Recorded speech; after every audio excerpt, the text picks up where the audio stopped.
buenas tardes.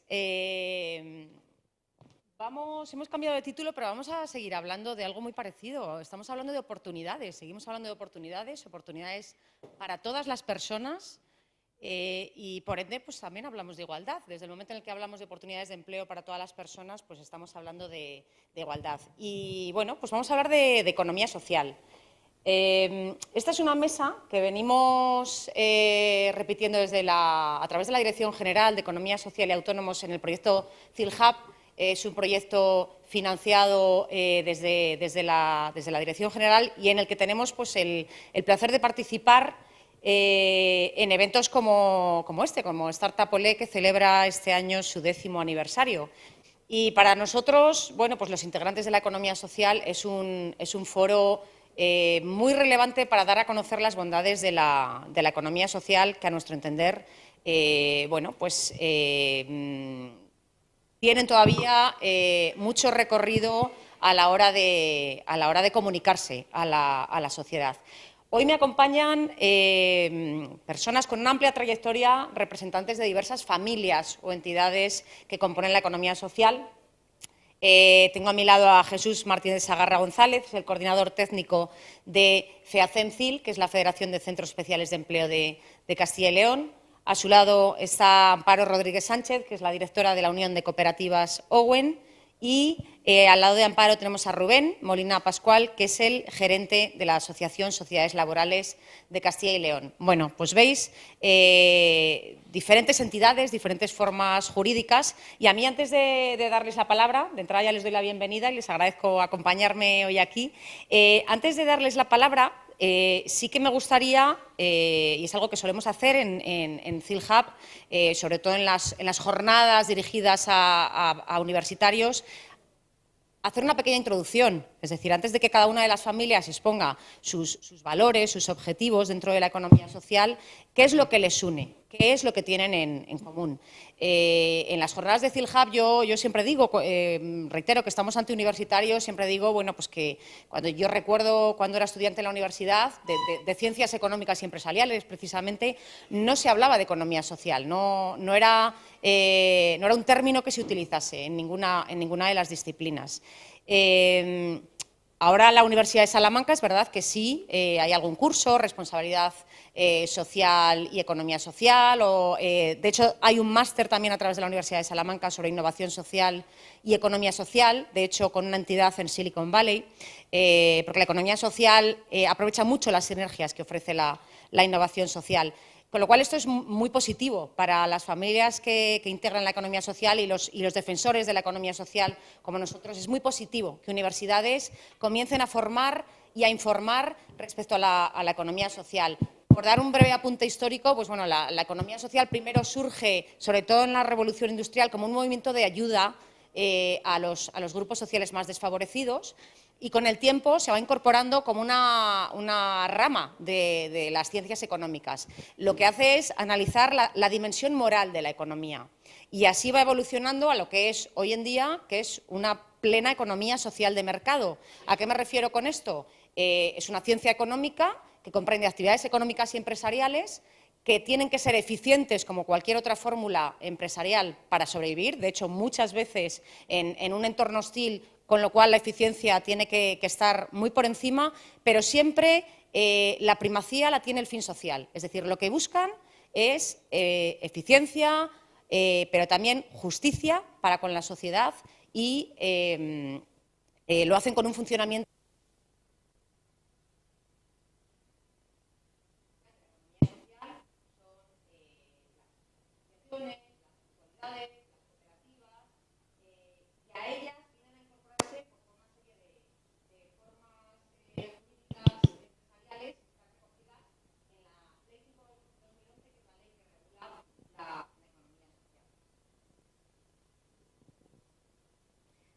Bueno, por dar una idea de la economía social, representa a día de hoy alrededor del 10% del PIB nacional y del 12,5% del empleo. Estamos hablando que cerca del 43% de la población española está relacionada de alguna manera con la economía social. Ahí ponemos de relieve la importancia que tiene. Hacía referencia a la ley. Hay una ley que la regula, la Ley 5/2011 de Economía Social, Y aquí lo que establece son los principios orientadores, que es, bueno, pues en lo que me voy a detener y que me va a servir un poco de trampolín a la hora de hablar con los ponentes de esta mesa.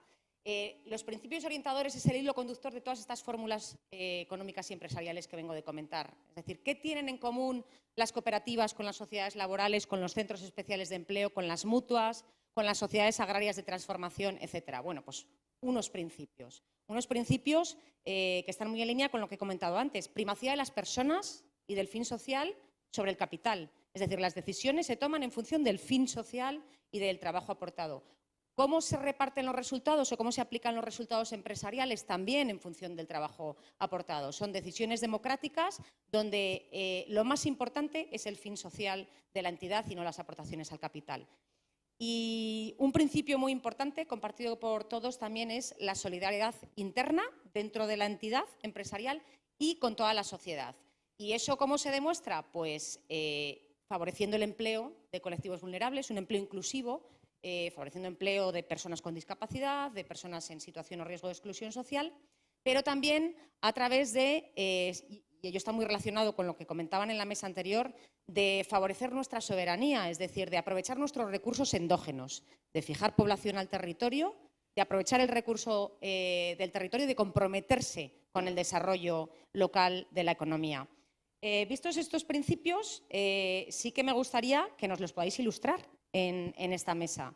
Me gustaría empezar con las cooperativas y las sociedades laborales, que son las fórmulas emblemáticas dentro de la economía social de lo que es el emprendimiento colectivo.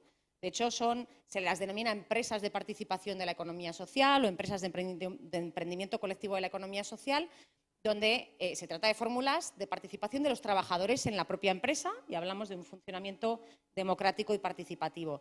Entre los principios que recoge la ley de la economía social se habla de este funcionamiento democrático, de esta primacía del fin social y de las personas. ¿Cómo encarnan, Amparo, Rubén, ese principio de la economía social de funcionamiento participativo y democrático? Bien, muchas gracias. Gracias por invitarnos a esta mesa. El motivo de esta feria y del Startup es el emprendimiento.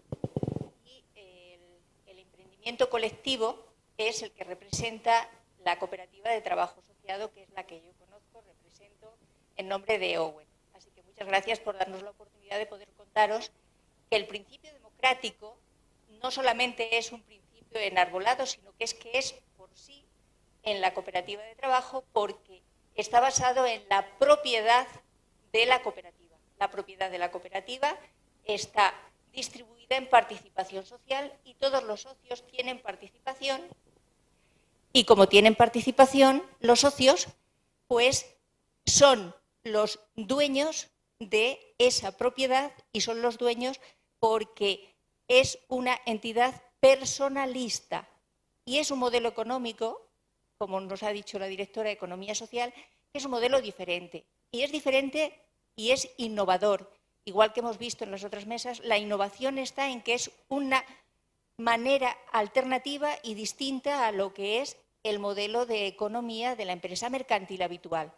El principio democrático está basado en una persona, un voto, de tal manera que la autogestión y la responsabilidad de la decisión de todo lo que ocurra en esa gestión de esa empresa que ha de estar en el mercado compitiendo y ha de estar en el mercado si quiere ser útil porque presta una labor que la valora el mercado y que se la compra. Igual que vimos en la mesa anterior, como dijimos, toda la actividad económica se puede realizar a través de un modelo de empresa que sea de economía social y el modelo de empresa cooperativa de trabajo es un modelo que todos los emprendedores tienen que acercarse a él y valorar si les interesa, porque los principios rectores de la economía social pueden ser muy útiles para ese colectivo que quiera emprender y que quiera ver las ventajas que pueda tener los principios y el funcionamiento cooperativo. Es real que el principio democrático se da en el grupo cooperativo porque la participación está así establecida y hay una ley de leyes que se ha dictado el grupo, que son los estatutos, y hay una ley de cooperativas que, desde luego, si eso no se cumple, deja de ser una empresa calificada como cooperativa. No podría ser. Nadie puede tener un voto por encima de los demás y todo funciona en relación de la asamblea, y la asamblea es la soberana porque la asamblea son los dueños de esa empresa y los dueños son los socios trabajadores.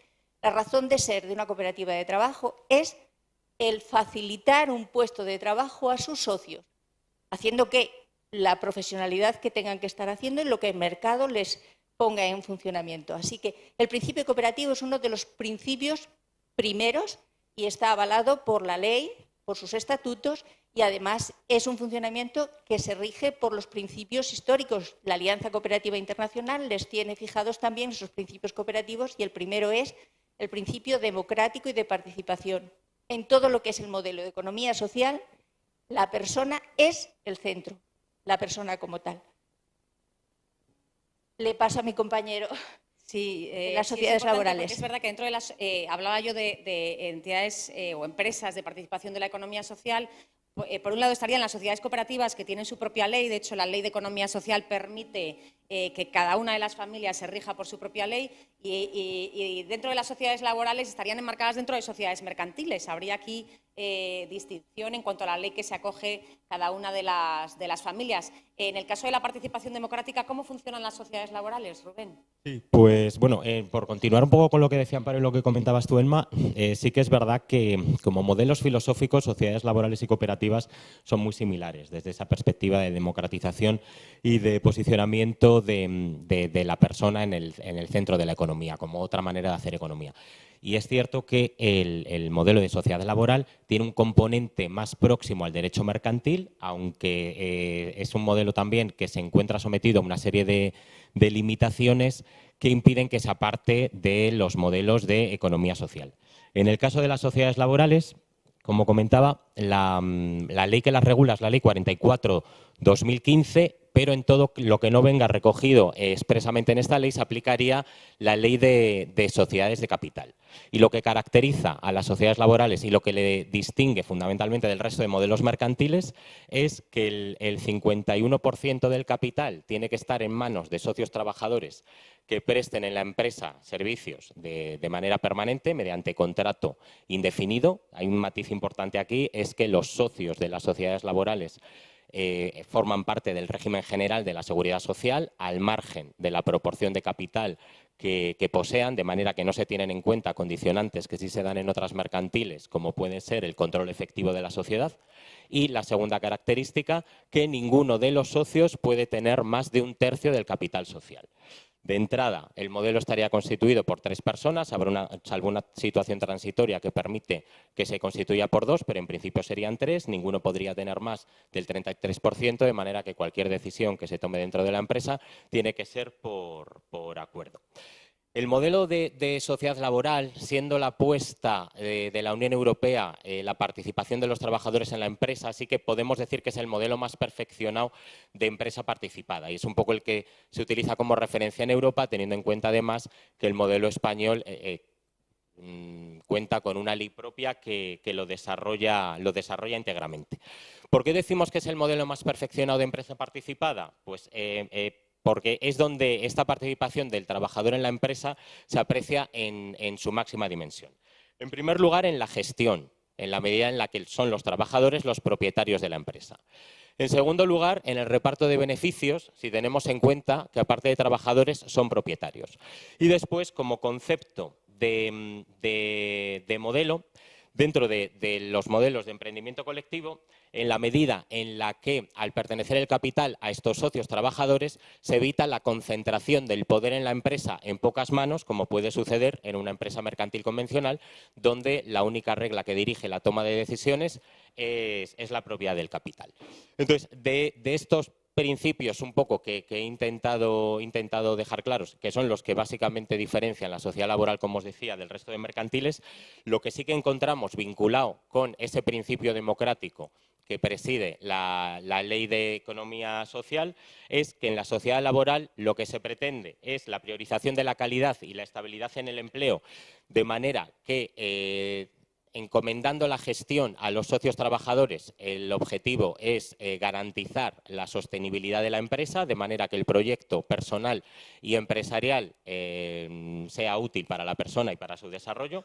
El mayor sentido de pertenencia, que se ve clarísimamente desde la tenencia del capital por parte de los trabajadores y lo que eso presupone de cara al compromiso que se asume tanto con la empresa, su objeto social, su localización, sus apuestas, sus riesgos, cualquier tipo de iniciativa que tenga que tomarse en un momento dado y que el socio trabajador toma como propietario, no solo como trabajador por cuenta ajena. Y, por otro lado, sí que los estudios que se han realizado en materia de sociedades laborales sí que han sido muy reveladores en cuanto a la mayor permanencia del modelo mercantil en el mercado, pese a las vicisitudes de diferentes crisis, y que además es un modelo que presenta muy poca conflictividad laboral, precisamente por lo que comentábamos de la toma de decisiones. De manera que en lo que abunda es en la cohesión económica, territorial y social, que son la parte derivada de ese principio democrático que preside la economía desde una perspectiva de economía social. Muchas gracias a ambos por ilustrar este principio. Pero había un tercer principio, hablábamos de la primacía de las personas, del fin social, el trabajo aportado, pero hablamos de uno también muy importante para todas las familias de la economía social, que es la solidaridad interna y también con la sociedad. Se materializa en varias cosas, pero una de ellas es el empleo inclusivo, es facilitar la inserción laboral de colectivos vulnerables. Uno de estos colectivos vulnerables son las personas con discapacidad. Y ahí realizan una labor muy importante los centros especiales de empleo. ¿De qué manera, como entidades de la economía social, esas entidades que hacen empresa de otra manera, más social, eficiente pero más social, de qué manera se materializa ese principio de solidaridad con la sociedad a través de un centro especial de empleo? Jesús. Gracias, Elma. Bueno, en primer lugar, muchísimas gracias por invitarnos a participar en este macroevento, que la verdad es que tiene muy buena pinta, hay muchos asistentes y la verdad es que es un honor estar aquí, ¿no? La verdad. Los centros especiales de empleo, yo sí que quería hacer una primera matización. Los centros especiales de empleo son calificaciones administrativas, es decir, no es una fórmula jurídica como puede ser una sociedad laboral o una sociedad mercantil al uso, una sociedad limitada, una sociedad anónima, sino digamos que es una calificación que te da la administración por la cual asegura que al menos en tu plantilla hay un 70% de personas con discapacidad. Por lo tanto, una cooperativa o una sociedad laboral podría ser perfectamente calificada como centro especial de empleo. Ese matiz es el que le diferencia, que es el de que al menos el 70% de su plantilla son personas con discapacidad. Pero quería hacer también otro matiz. No todos los centros especiales de empleo son iguales. Ahora mismo, desde el año 2013, cuando se publicó el Real Decreto de Derechos de las Personas con Discapacidad, se viene a definir en el artículo 43.4 una definición de centro especial de iniciativa social, que es lo que representa FEACEM Castilla y León, centros especiales de empleo de iniciativa social, donde sus propietarios son entidades sociales. Estamos hablando en este caso, por ejemplo, aquí en Castilla y León, empresas del mundo asociativo de la discapacidad que se convierten en empresarios con la finalidad de generar empleo para personas con discapacidad. Estamos hablando incluso de un doble mérito. Yo no soy empresario, pero tengo un colectivo al que considero que tiene muchísimas posibilidades de trabajar y como la sociedad en general no le ofrece esas posibilidades, pues nosotros les ofrecemos esta posibilidad. Estamos ahora mismo esperando una modificación de la Ley de Economía Social, que esperemos que se modifique a lo largo de este año 2023. Bueno, no sé, tal y como están los gobiernos, que ahora mismo tampoco pueden legislar, pero esperemos que pronto se haga. Habrá una modificación por lo cual serán centros especiales de empleo de iniciativa social los únicos que sean realmente economía social. ¿Por qué? Porque los otros, aunque tengan un 70% de plantilla de personas con discapacidad, realmente no asumen estos principios de la economía. Vamos, no es que no les asuman. Se entiende que no forman parte de sus principios. Son empresas privadas que quieren ganar dinero, es empresario ganar dinero, que es muy legítimo, pero por lo tanto no rigen esos principios de la economía social y que les definen como tal.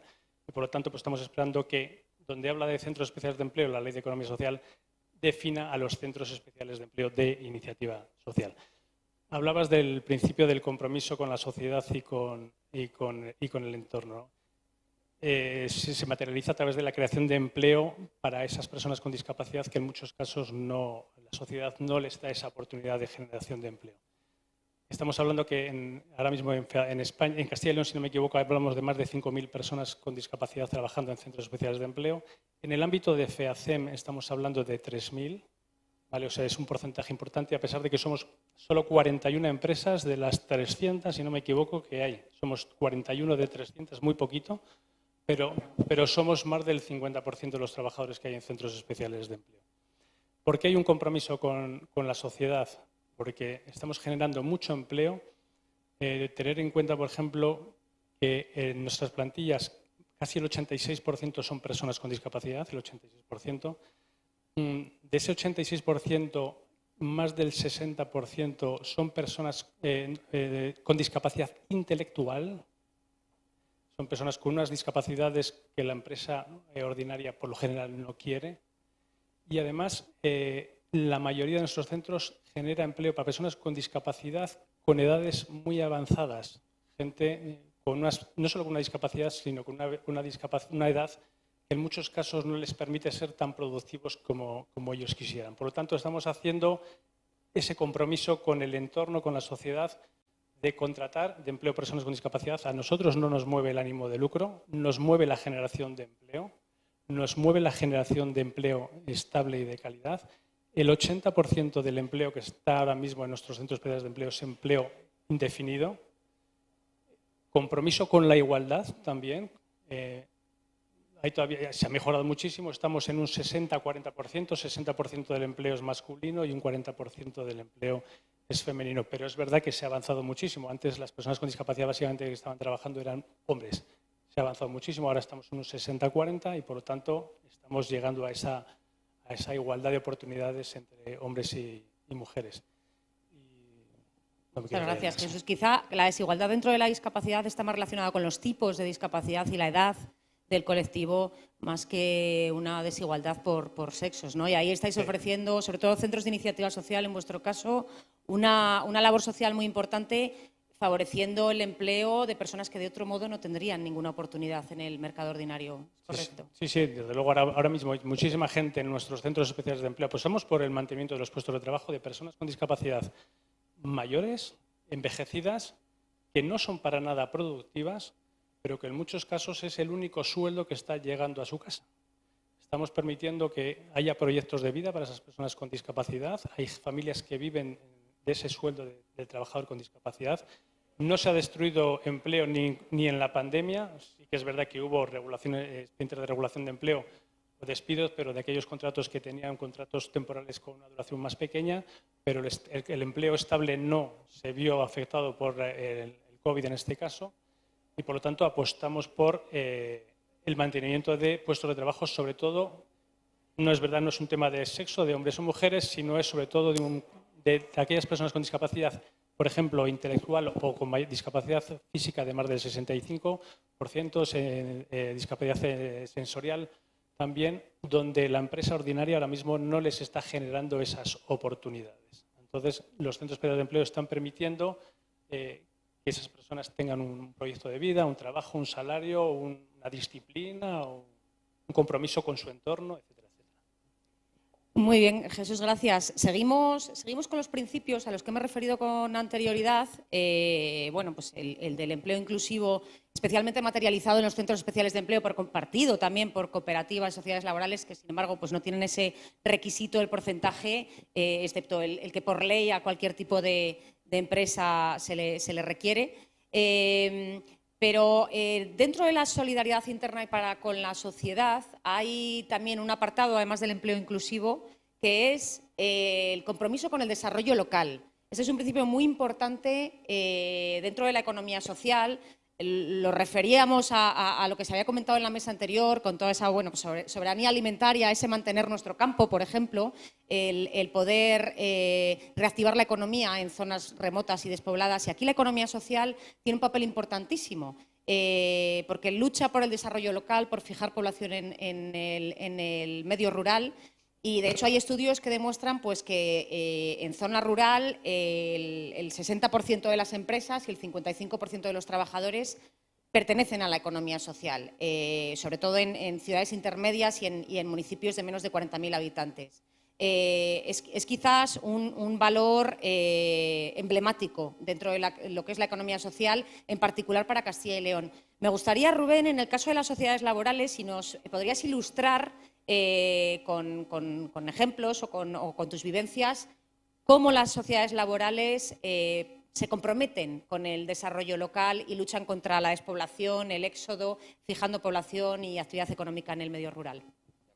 Sí, bueno, un poco para responder a esta pregunta, sí que podemos aplicar una perspectiva histórica sobre el origen de las sociedades laborales, en qué contexto se producen y con qué inquietudes y con qué objetivos, y luego bajar un poco a la Ley 44/2015, al artículo 2, donde hace una referencia un poco a lo que me gustaría explicaros en primer lugar.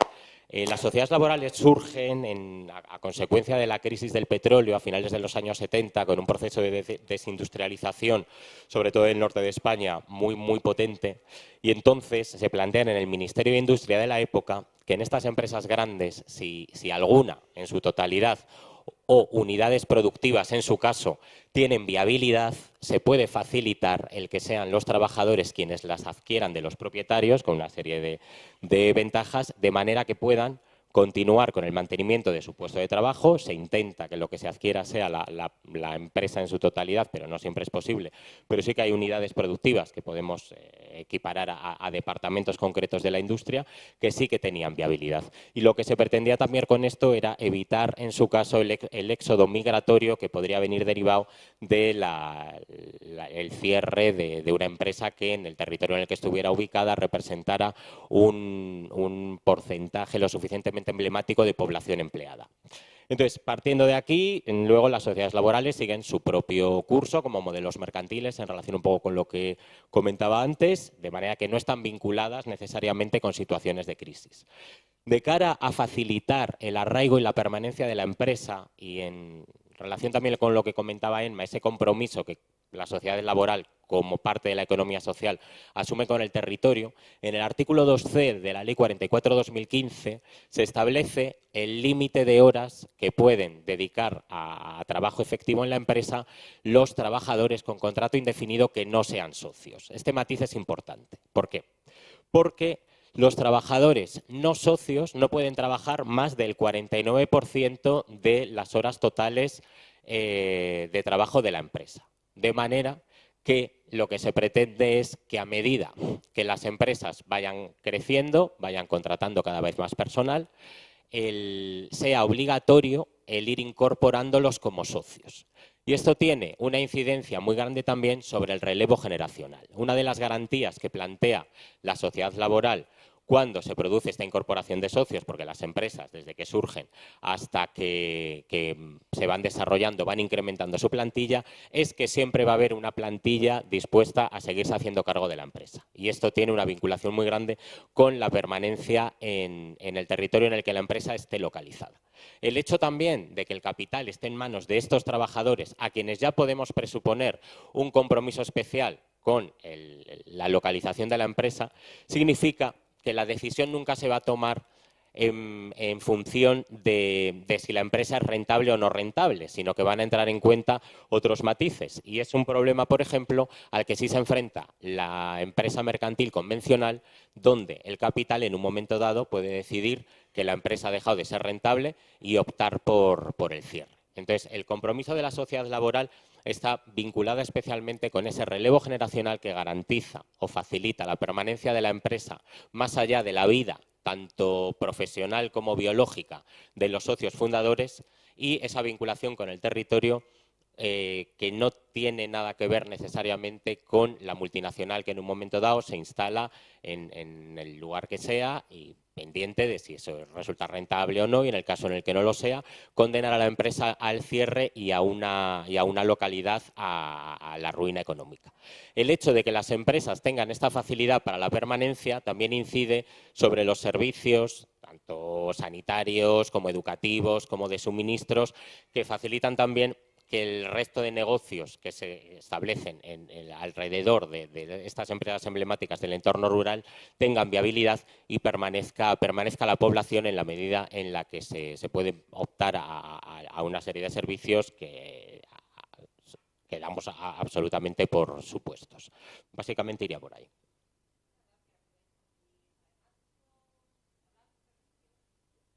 Me gustaría, puesto que estamos en un evento de innovación, bueno, pues que recordar que en determinadas zonas remotas, aisladas, el poder disponer de esos servicios pasa en gran manera por la innovación. Es decir, la innovación hoy en día nos permite llevar a pueblos determinados servicios públicos, incluso privados, que antes no era posible llevar. Y es que la economía social puede aprovechar muchas sinergias con la innovación. Y en este sentido, me gustaría dirigirme a Jesús, porque dentro de la innovación, los centros especiales de empleo, sobre todo en lo que es innovación social, habéis trabajado mucho. Tenéis la encomiable labor de insertar laboralmente a personas con discapacidad. Pues nos comentabas, pues muchas veces con niveles de productividad que la empresa ordinaria pues desdeña o no acepta directamente. Y bueno, pues sí que me consta que habéis trabajado mucho la innovación social para responder a necesidades latentes y emergentes de este colectivo. ¿Nos podrías ilustrar con vivencias, con ejemplos, cómo los centros especiales de empleo se aprovechan de la innovación para funcionar? Sí, a ver, aplicar innovación ha supuesto, antes comentaba que los centros especiales de empleo de iniciativa social al final son entidades sociales que se han convertido en empresarios, ¿no? Obviamente eso es muy complicado. Nos obliga a estar en permanente formación, en actualización, en gestión, en procesos, en actividades, en recursos a los que por lo general no estamos acostumbrados. El empresario ordinario sí suele estarlo, nosotros no solemos estarlo. Hemos entrado en un proceso de innovación muy importante en los últimos 10, 15 años. Hemos entrado en un proceso de innovación en 3 aspectos. Innovación en gestión, porque hemos empezado a incorporar desde hace tiempo, poco a poco, perfiles profesionales vinculados a la empresa. Estamos profesionalizando nuestras estructuras.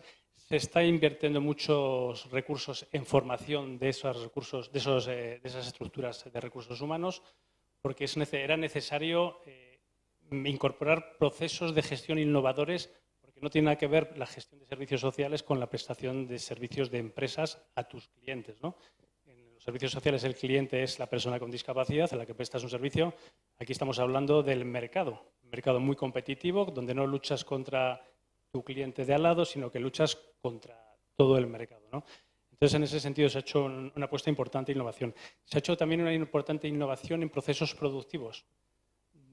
Es verdad también que los centros especiales de empleo son muy altos en mano de obra, porque obviamente trabajamos con personas con discapacidad y no destruimos empleo para incorporar maquinaria. Pero se busca ese punto de equilibrio donde no haya destrucción de empleo, pero nos permita innovar en procesos productivos. Y luego innovación en actividades. ¿Qué podemos hacer en todo aquello que no sea lo habitual para personas con discapacidad? Servicios de limpieza, servicios de jardinería, servicios de lavandería. Hay un mundo importante de oportunidades, de nuevos yacimientos de empleo. Aquí hubo una experiencia, por ejemplo, en Salamanca muy buena con un proyecto europeo, Interreg con Portugal,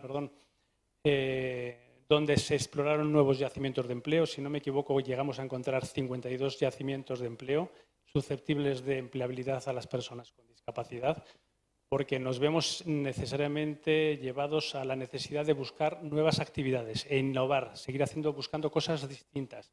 No podemos seguir haciendo las mismas porque cada vez también hay más empresas. En la propia Dirección General estáis viendo que cada vez hay más centros especiales de empleo que contratan también personas con discapacidad, que hacen más competencia, nos vemos obligados a buscar otras nuevas actividades y sobre todo ahora con la tecnología que se está incorporando en el mundo de las empresas, en la que nos vemos necesariamente obligados a entrar. Tenemos que incorporar tecnología, tenemos que innovar en actividades, porque si no el mercado nos va a expulsar. No por el hecho de contratar personas con discapacidad, nuestro cliente nos va a seguir dando servicio o pidiendo producto.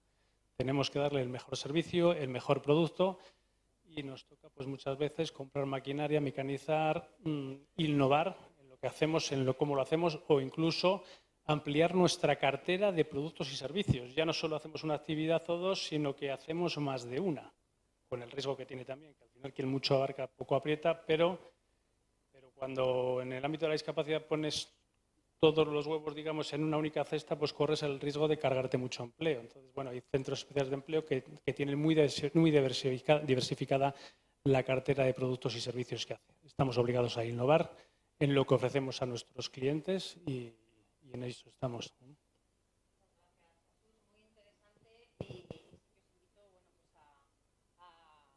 Investigar más sobre ejemplos de cómo la innovación social se lleva a cabo en empresas de la economía social para diversos fines, ¿no? Para poder respetar su fin social, poder seguir siendo eficiente, sostenible en el tiempo y respetar su fin social, que es la prioridad.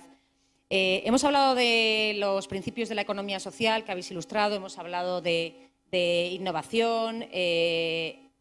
Nos toca hablar de emprendimiento otra vez, porque estamos en un evento de innovación y de emprendimiento tecnológico. Y la economía social, como hemos visto, tiene mucho que decir a la hora de emprender. Pero aquí sí que dejo un poco de lado la sociedad mercantil y me gustaría centrarme en las cooperativas, porque dentro de lo que es el emprendimiento colectivo, las fórmulas de emprendimiento colectivo de la economía social, bueno, pues leemos estudios muy favorables y esperemos que se cumplan, donde la sociedad castellano-leonesa joven se manifiesta como potencial emprendedor. De hecho, hay un estudio, el último, del Observatorio Global de Emprendimiento, que habla que jóvenes de entre 18 y 24, un 20% se considera potencial emprendedor. Bueno, pues ojalá así sea y podamos potenciarlo y desde la Administración apoyarlo. Pero lo que llama la atención es que cuando nos vamos al directorio central de empresas, a día de hoy en Castilla y León hay unas 158.000 empresas activas y solo el 0,5% son cooperativas, el resto son sociedades mercantiles. Esto nos llama la atención, es decir, no sé si nos puedes ilustrar, Amparo, si es un tema de desconocimiento o de qué tipo, porque la sociedad cooperativa es una sociedad que ofrece muchas oportunidades para la sociedad, pero también para el emprendedor. Me gustaría que nos pudieses comentar tus apreciaciones y vivencias en el mundo de las cooperativas a la hora de emprender. Gracias, Emma. Voy a resumir muy mucho porque tiene que quedar en esta sesión el ofrecer a los emprendedores el que se acerquen a la cooperativa de trabajo como una alternativa es vital. Si no se está demostrando el que se creen cooperativas de trabajo es por desconocimiento, por falta de divulgación y por falta de estar en aquellos sitios donde se están generando las empresas o donde las semillas del emprendimiento se están acercando. Desde aquí, acercarse a que las cooperativas de trabajo asociado en la Ley de Cooperativas de Castilla y León es una herramienta que tienen que conocer los emprendedores y valorar si es una alternativa posible para ellos.